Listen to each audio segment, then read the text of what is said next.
আসলে আমি আজকে দুটো প্রোডাক্টের রিভিউ করতে আর কি এসেছি।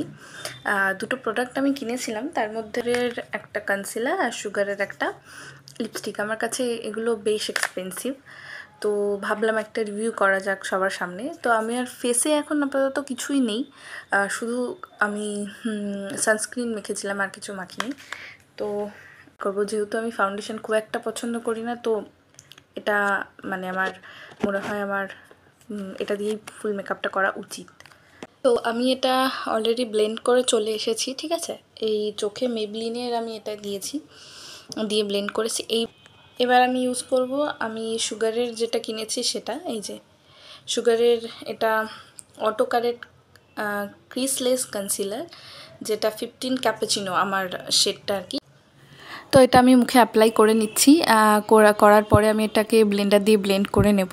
তো দেখতেই পাচ্ছ আমি ব্লেন্ড করে অলরেডি চলে এসেছি। এটা ভীষণ ভালো কভারেজ দেয়। তারপর আমি দেখাবো এই সুগারের এই লিপস্টিকটা, যেটা শেড নাম্বার হচ্ছে 31।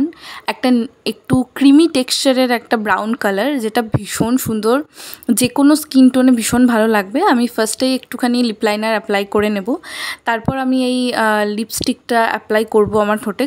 ভীষণ সুন্দর এটা, দেখতেই পাচ্ছ, ভীষণ পিগমেন্টেড এবং কালারটাও খুব ভালো। তো অলরেডি যখন আমি সেজে ফেলেছি, তাহলে পুরোটাই সেজে ফেলি, তাই ভেবে আমি আইব্রোটা ভালো করে ফিল করে নিয়েছি এই আইব্রো পেন্সিলটা দিয়ে। এটা দিয়েই আমি করি।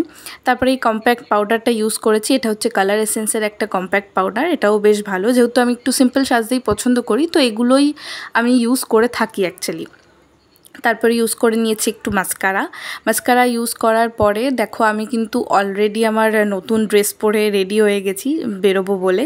তো পুজো সবার ভালো কাটুক, টাটা।